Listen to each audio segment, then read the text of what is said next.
السلام عليكم ورحمة الله وبركاته. بسم الله الرحمن الرحيم. الحمد لله رب العالمين والصلاة والسلام على أشرف المرسلين وعلى آله وأصحابه أجمعين. أما بعد فأوصيكم وإياي أولا بتقوى الله. സ്റ്റേജിൽ ഉപവിഷ്ടരായ സാദാത്തുമാരെ, ഉസ്താദുമാരെ, ആലിമീങ്ങളെ, പൗരപ്രമുഖരെ,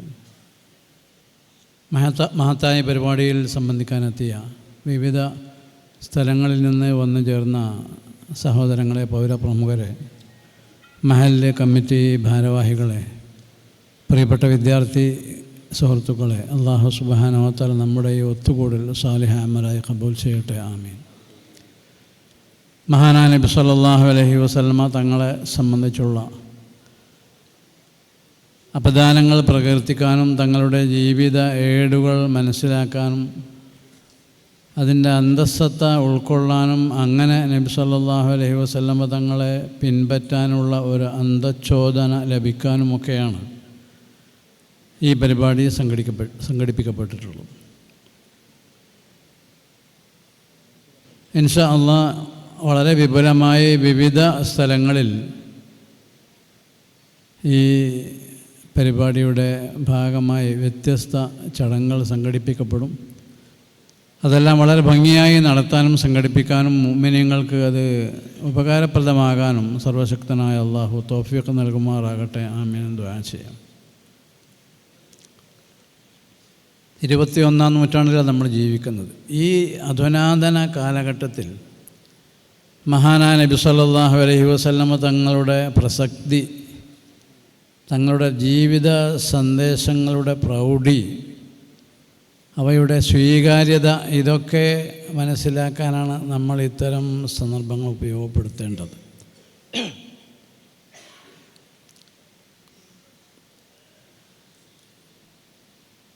എൻ്റെ പിന്നിൽ പിന്നെയും കുറേ സംസാരങ്ങൾ വരാനുണ്ട്. പ്രത്യേകിച്ച് മുനീർ ഹുദവി വിളയിൽ ദാറുൽ ഹുദ സന്ധ്യ തന്നെ ഇവിടെ മുഖ്യ പ്രഭാഷണത്തിന് തയ്യാറായി എത്തിയിട്ടുണ്ട്. അതുകൊണ്ട് വളരെ ചുരുങ്ങിയ ചില കാര്യങ്ങൾ മാത്രമാണ് ഞാൻ പറയാൻ ഉദ്ദേശിക്കുന്നത്.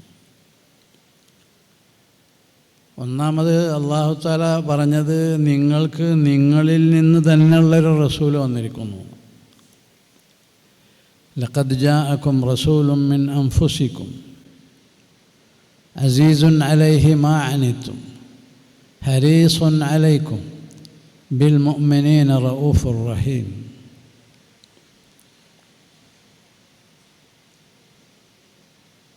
മനുഷ്യരിൽ നിന്ന് തന്നെയുള്ള ഒരു റസൂൽ എന്നാണ് പറയുന്ന അർത്ഥം.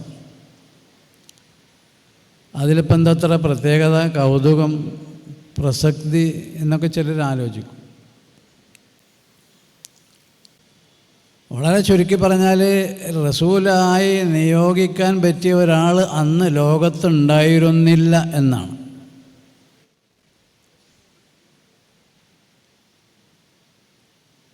അങ്ങനത്തെ ഒരു പശ്ചാത്തലമായിട്ടും നിങ്ങളിൽ നിന്ന് തന്നെയുള്ള റസൂലിനെ നമ്മൾ അയച്ചു തന്നു.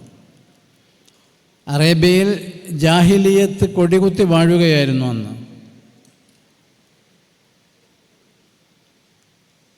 ഡാർക്ക് ഏജ് എന്നാണ് ഇംഗ്ലീഷിൽ പറയാൻ നമ്മൾ കേട്ടിട്ടുണ്ടാവും. അന്ധകാര യുഗം.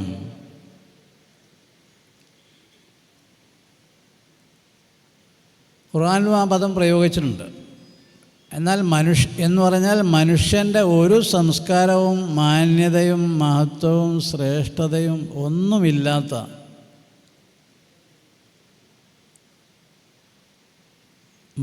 മൃഗങ്ങളാണെന്ന് ജീവിച്ചിരുന്നതെന്നർത്ഥം. അവിടെ നിന്ന് മാത്രമല്ല, ലോകത്തിൻ്റെ നാനാഭാഗത്തും അങ്ങനെ തന്നെയായിരുന്നു. മനുഷ്യ വാസമുണ്ടായിരുന്ന ഏതേതെല്ലാം പുരാതന സംസ്കാരങ്ങളുടെ ഭൂമികകളുണ്ടോ അവിടെയൊക്കെ അങ്ങനെയായിരുന്നു അവസ്ഥ. ഇന്ത്യയുടെ കാര്യം നമുക്കറിയാം, പറഞ്ഞിട്ടുണ്ടാവും.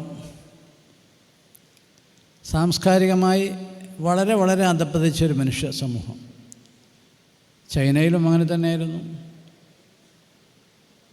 മറ്റൊന്ന് ഈജിപ്താണ്, അവിടെയും അങ്ങനെ തന്നെയായിരുന്നു. ഫറവോമാരുടെ ഭരണമായിരുന്നല്ലോ അവിടെ. അതുകൊണ്ടാണ് നിങ്ങളിൽ നിന്ന് തന്നെയുള്ള ഒരു റസൂൽ. മാത്രമല്ല, അങ്ങനെ ഒരു റസൂൽ എന്നുള്ള ഒരാൾ വരികയാണെങ്കിൽ ആളുകൾ ചോദിക്കുക,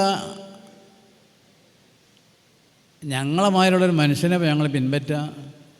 അബശറുൻ യഹ്ദൂനന വഖാല അല്ലദീന കഫറു അബശറുൻ യഹ്ദൂനന. ഒരു മനുഷ്യനാണോ ഞങ്ങളെ മാർഗദർശനം ചെയ്യുക? ഞങ്ങളൊക്കെ മനുഷ്യന്മാരെ, പിന്നെ ഞങ്ങളുമായി ഒരാൾ വന്ന് ഞങ്ങളെ മാർഗദർശനം ചെയ്താൽ?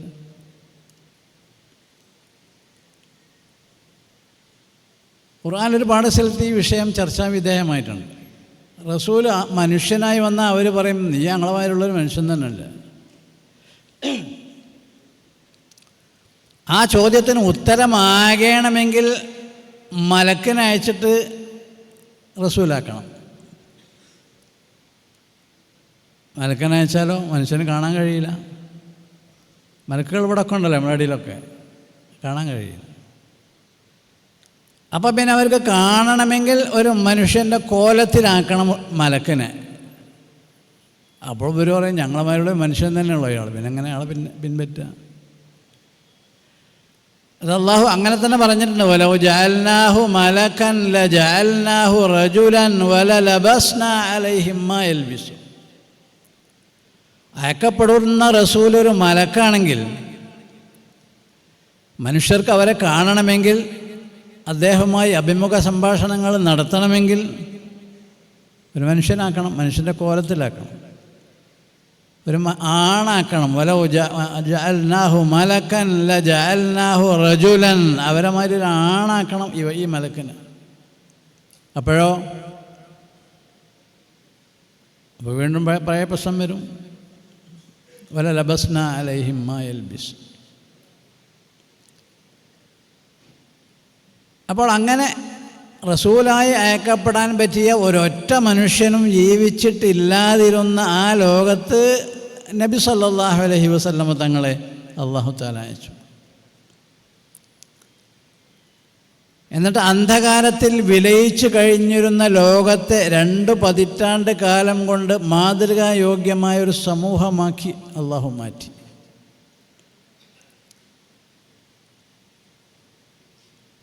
നബുവത്തിട്ട് 23 കൊല്ലം മുത്തനബി ജീവിച്ചത്. അതിൽ ആദ്യത്തെ 3 കൊല്ലം രഹസ്യമായിട്ടാണ് ദീൻ ദഅവത്ത് ചെയ്തത്. 3 കൊല്ലം കഴിഞ്ഞാൽ 10 കൊല്ലം മക്കയിലും 10 കൊല്ലം മദീനയിലും.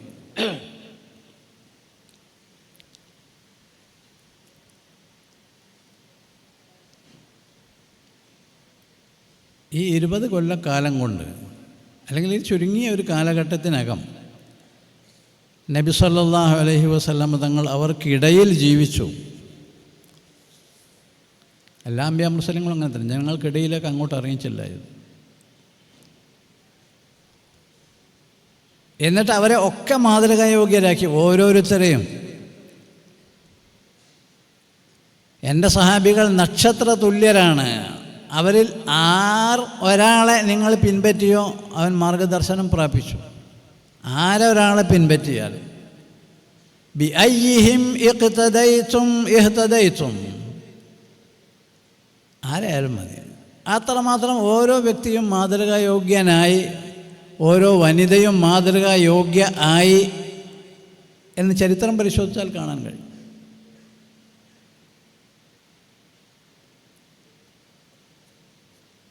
മനുഷ്യത്വത്തിൻ്റെ സകല ലക്ഷണങ്ങളും നശിച്ചു പോയിരുന്നു. ഏതേതൊക്കെ രംഗത്താണ് മുഹമ്മദ് നബി സല്ലല്ലാഹു അലൈഹി വസല്ലം തങ്ങൾ മാറ്റങ്ങൾ വരുത്തിയത് എന്ന് ഇവിടെ വിശദീകരിക്കാൻ കഴിയില്ല. എല്ലാ രംഗത്തും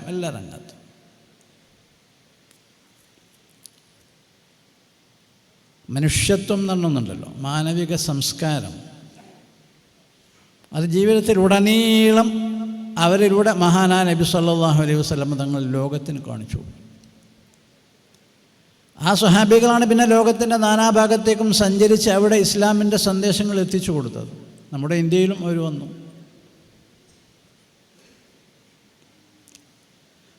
പിന്നെ അല്ലാഹു തആല പ്രവാചകന്മാരെ അയക്കൽ നിർത്തി. മുത്തനബി ജനിച്ചിട്ട് 1500 കൊല്ലമായി എന്ന് പറഞ്ഞല്ലോ.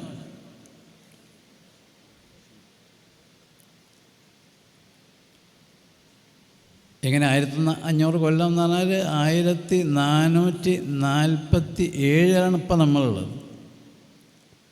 1447. അത് ഹിജറ നിദാനമാക്കി ആവിഷ്കൃതമായ കലണ്ടറാണ്, ഹിജറ കലണ്ടർ. ഹിജറ ചെയ്തതാകട്ടെ മുത്തനബിക്ക് 53 വയസ്സായപ്പോഴാണ്. 40 വയസ്സിൽ നുബുവത്ത് കിട്ടി, നേരത്തെ സൂചിപ്പിച്ചു. 3 കൊല്ലം രഹസ്യ പ്രബോധനം നടത്തി, 43ആയി. 10 കൊല്ലം മക്കത്ത് പിന്നെയും നിന്നു, അപ്പോൾ 53ആയി.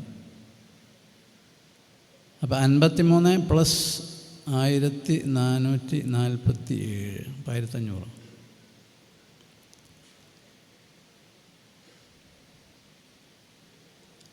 അപ്പോൾ ഈ 1500 കൊല്ലത്തിന് ശേഷം പിന്നെ ജനങ്ങൾക്ക് അമ്പിയാ മുർസലീങ്ങളുടെ വരവിൻ്റെ ആവശ്യമില്ലേ?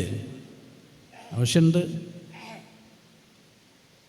വളരെ പ്രസക്തമായ, വളരെ പ്രധാനമായ ആവശ്യമുണ്ട്. ഇന്നത്തെ സ്ഥിതിയൊക്കെ നമ്മൾ കാണുന്നുണ്ടല്ലോ. അപ്പോൾ എന്താ പരിഹാരം? അതിന് പരിഹാരം ഓരോ മുഅ്മിനും നുബുവ്വത്തിൻ്റെ ഉത്തരവാദിത്തങ്ങളുള്ളവരാണ്.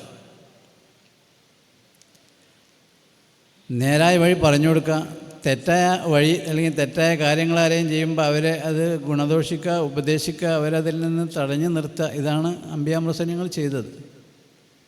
അത് ഓരോ മുഅ്മിനും ചെയ്യണം എന്നാണ്. ഓരോ മുഅ്മിനും ചെയ്യണം. സാധാരണ മുഅ്മിന് അറിയണ അടിസ്ഥാനപരമായ കുറേ കാര്യങ്ങളുണ്ട്, അതോൻ ചെയ്യണം. പണ്ഡിതന്മാരായ ആളുകളെ വിശദമായിട്ട് ചെയ്യണം. പരത്തി പറയാൻ സമയമില്ല.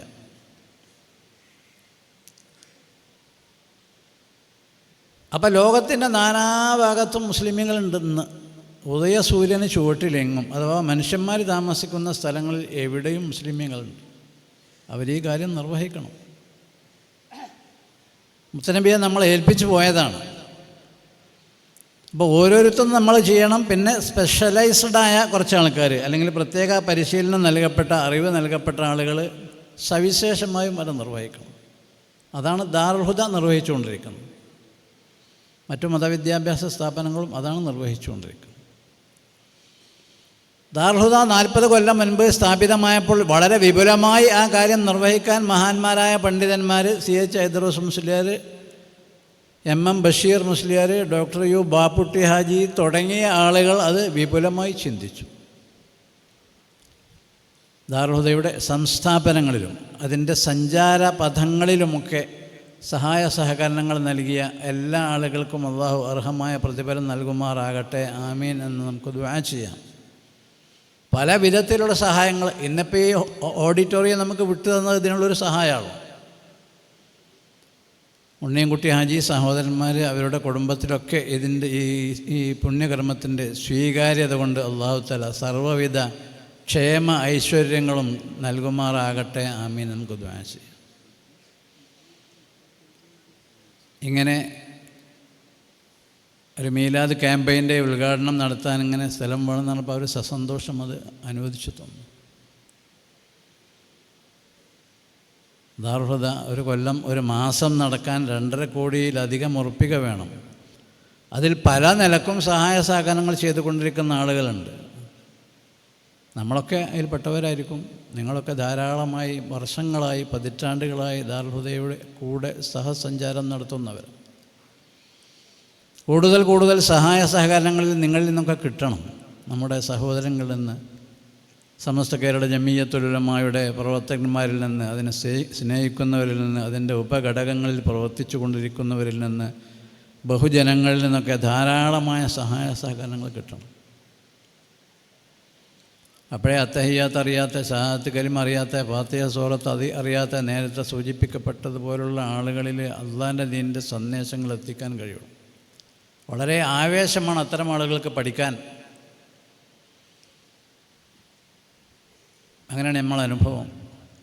അൽഹംദുലില്ലാ ആന്ധ്രയിൽ ആദ്യം നമ്മൾ ഓഫ് ക്യാമ്പസ് ഉണ്ടാക്കിയത്. അവിടുന്ന് പഠിച്ച് പുറത്തിറങ്ങിയ കുട്ടികൾ ഇപ്പോൾ അൽഹംദുലില്ലാ ഫീൽഡിലിറങ്ങി ദീനീ ദഅവത്ത് നിർവഹിച്ചുകൊണ്ടിരിക്കുകയാണ്.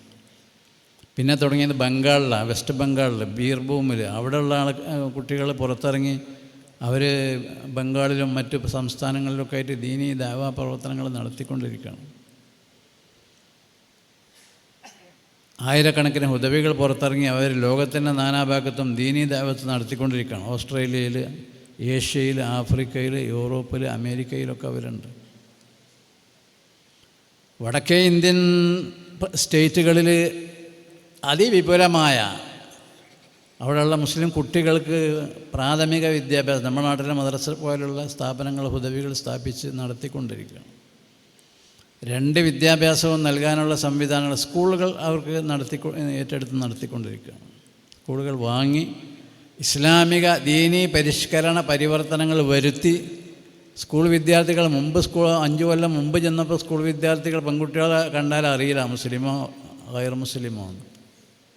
ഇന്നിപ്പോൾ മുസ്ലിമീങ്ങൾ ഇസ്ലാമിക വേഷം ധരിച്ചുകൊണ്ടാണ് മുസ്ലിം പെൺകുട്ടികൾ ഓക്സ്ഫോർഡ് സ്കൂളിൽ പഠിക്കാൻ വേണ്ടി വന്നുകൊണ്ടിരിക്കുന്നത്. അൽഹംദുലില്ലാഹ്, സൗകര്യപ്പെടുന്ന ആളുകളൊക്കെ പോയി കാണണം. അള്ളാഹു നമുക്ക് ചെയ്തു തന്നൊരു നിഅമത്താണ് എന്ന നിലക്ക് അതിനെ റാങ്ക് ചെയ്യാൻ നമുക്ക് കഴിയണം. ഇന്ത്യയിൽ ഒരുപാട് മുസ്ലിമീങ്ങളുണ്ട്, കോടിക്കണക്കിന് മുസ്ലിമീങ്ങളുണ്ട്. അവർക്ക് ആർക്കും ചെയ്യാൻ കഴിയാത്ത അതിമഹത്തായ പ്രവർത്തനങ്ങൾ നമുക്ക് ചെയ്യാൻ അള്ളാഹു വഴി വെട്ടിത്തെളിച്ചു തന്നിരിക്കുന്നു എന്നതിനെ വിലയിരുത്താൻ നമുക്ക് സാധിക്കണം. കേരളത്തിലെ മുസ്ലിമീങ്ങൾ 1 കോടിയിൽ താഴെയുള്ളൂ. ഉത്തർപ്രദേശിലെ മുസ്ലിമീങ്ങൾ മാത്രം 4.5 കോടിയുണ്ട്. വെസ്റ്റ് ബംഗാളിലും ആസാമിലൊക്കെ കോടിക്കണക്കിന് മുസ്ലിമീങ്ങളുണ്ട്. അത്തയ്യാത്തും ഫാത്തിഹയും അറിയാത്തവർക്ക് പിന്നെ എന്ത് ചെയ്യാൻ കഴിയും? അൽഹംദുലില്ലാഹ്, അള്ളാഹു നമുക്ക് ചെയ്തു തന്നൊരു മഹത്തായ സൗഭാഗ്യമാണത്. കൂടുതൽ ശക്തമായി, വിപുലമായി, വ്യാപകമായി, സുചിന്തിതമായി, ഫലപ്രദമായി മുന്നോട്ട് കൊണ്ടുപോകാൻ അള്ളാഹു നമുക്ക് കൂടുതൽ അവസരങ്ങൾ സൃഷ്ടിച്ച് തരുമാറാകട്ടെ. ആമീൻ എന്ന് ദുആ ചെയ്യാം. അപ്പോൾ ഞാൻ ആദ്യം തുടങ്ങിയപ്പോൾ സൂചിപ്പിച്ചത് ഈ 16-ാം നൂറ്റാണ്ടിലുള്ള 21-ാം നൂറ്റാണ്ടിൽ ജീവിക്കുന്ന നമുക്കൊക്കെ ഇസ്ലാം പ്രായോഗികമാണോ എന്ന് സംശയിക്കുന്നവർ നമ്മുടെ കൂട്ടത്തിൽ തന്നെ ഉണ്ടാവും. നമ്മുടെ വീട്ടിൽ നിന്ന് PSMO കോളേജിൽ, മഹാരാജാസ് കോളേജിൽ, കാലിക്കറ്റ് യൂണിവേഴ്സിറ്റിയിൽ, മറ്റ് യൂണിവേഴ്സിറ്റികളിലൊക്കെ പോയിക്കൊണ്ടിരിക്കുന്ന മൗലവിമാരും തങ്ങന്മാരും ആജിയന്മാരും പ്രസിഡന്റ് സെക്രട്ടറിമാരൊക്കെ മക്കൾ ഇസ്ലാമോ ഈ കാലത്തോ 21-ാം നൂറ്റാണ്ടിലോ എന്ന് ചോദിക്കുന്ന ആൾക്കാരുണ്ടാവും. അവർക്കത് മനസ്സിലാക്കാനുള്ള സാഹചര്യങ്ങൾ, സന്ദർഭങ്ങൾ നമ്മൾ സൃഷ്ടിച്ചു കൊടുക്കണം. പഠിക്കാനുള്ള സാഹചര്യങ്ങൾ ഉണ്ടാക്കി കൊടുത്താൽ അവരങ്ങനെ പറയില്ല. അതില്ലാത്തത് കൊണ്ടാണ് അവരങ്ങനെ പറയുന്നത്.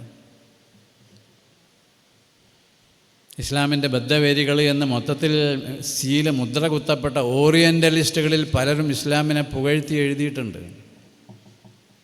വാഷിങ്ടൺ ഇർവിങ് എന്ന് പറഞ്ഞ ഒരു പ്രസിദ്ധനായ orientalist the life of Muhammad എന്ന തൻ്റെ ഗ്രന്ഥത്തിൽ നബി സല്ലല്ലാഹു അലൈഹി വസല്ലമ തങ്ങളെ സംബന്ധിച്ച് അത്ഭുതകരമായ വിധത്തിലുള്ള പ്രസ്താവനകൾ, വിശദീകരണങ്ങൾ നടത്തിയിട്ടുണ്ട്.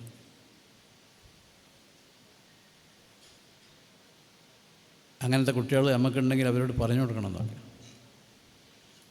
History of culture of Arabs എന്ന പുസ്തകത്തിൽ അതിൻ്റെ ഓദർ, അതിൻ്റെ മുസന്നിഫ് നബി സല്ലല്ലാഹു അലൈഹി വസല്ലമ തങ്ങളുടെ ജീവിതത്തെ പ്രത്യേകം പരാമർശിച്ചുകൊണ്ട് വളരെ വിശദമായ പ്രസ്താവനകൾ നടത്തിയിട്ടുണ്ട്.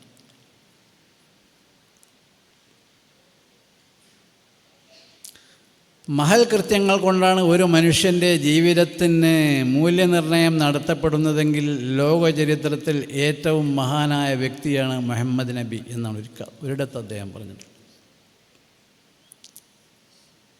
അങ്ങനെ ഒരുപാട് ആളുകൾ പഠിച്ചാലങ്ങനെയാണ്. പഠിക്കാത്തവർ മറിച്ചു പോയിക്കും. പഠിക്കാത്തവർ കൊടുത്തല്ല, ഞാൻ നേരത്തെ പറഞ്ഞ നമ്മളെ വീട്ടിൽ നിന്ന് പോകണ കുട്ടികൾ. ഇത് 1, 5, 10, 25 ആളുകൾ പുസ്തകം എഴുതിയത് മാത്രമല്ല, അമേരിക്കയിലും യൂറോപ്പിലുള്ള ആൾക്കാർ ഇസ്ലാമിലേക്ക് വന്നുകൊണ്ടിരിക്കുകയാണ്. ഓരോ ദിവസവും ആയിരക്കണക്കിന് ആളുകൾ ഇസ്ലാം മതത്തിലേക്ക് വരുന്നതാണ് അമേരിക്കയിലും യൂറോപ്പിലുമായിട്ട്. ഇസ്ലാമിൽ നിന്ന് ഏറ്റവും അകന്ന രാജ്യങ്ങളായിരുന്നു അത്. അതുകൊണ്ട് അങ്ങനെ പറഞ്ഞു.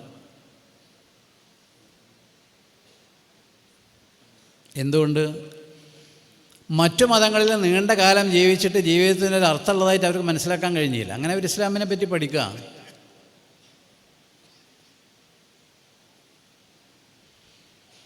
പഠിച്ചാലങ്ങനെയാണ്. വസ്തുനിഷ്ഠമായ പരാമർശങ്ങളും വിവരണങ്ങളും അംഗീകാരങ്ങളുമാണ് പരിശുദ്ധ ഖുർആനിൽ ഓരോ കാര്യത്തെ പറ്റിയുള്ളത്. ശാസ്ത്രീയ വിശകലനങ്ങൾ വേണോ, അത് ഖുർആനിലുണ്ട്. മനുഷ്യൻ്റെ പുരോഗതിക്ക് ആവശ്യമായ കാര്യങ്ങൾ വേണോ, അതൊക്കെ ഉണ്ട്. ജമീഉൽ ഇൽമി ഫിൽ ഖുർആനി ലാകിൻ തഖാസറ അൻഹു അഫ്ഹാമുർ റിജാൽ. എല്ലാ വിജ്ഞാന ശാഖകളും ഖുർആനിലുണ്ട്. പക്ഷേ ഇത് മനസ്സിലാക്കാൻ ആളുകൾ ശ്രമിക്കുന്നില്ല, ചിന്തിക്കുന്നില്ല. മനസ്സിലാക്കാൻ മാത്രമുള്ള ബുദ്ധിവികാസം, ഹൃദയവിശാലത അവർക്ക് വന്നിട്ടില്ല. ഉണ്ടായാൽ സത്യം കണ്ടെത്താൻ കഴിയും. ഇന്ന ഹാദൽ ഖുർആന യഹ്ദി ലില്ലത്തി ഹിയ അഖ്വം. ഏറ്റവും ഋജുവായ പന്താവിലേക്ക് ഈ ഖുർആൻ വഴി തെളിക്കുക തന്നെ ചെയ്യും, തീർച്ച. ഖുർആനിലുള്ളതാണ്. ഇന്ന ഹാദൽ ഖുർആൻ യഹ്ദി ലില്ലത്തി ഹിയ അഖ്വം വയുബശ്ശിറുൽ മുഅ്മിനീൻ. സത്യവിശ്വാസികൾക്ക് ശുഭവൃത്താന്തം നൽകുകയും ചെയ്യുന്നതാണ് ഖുർആൻ.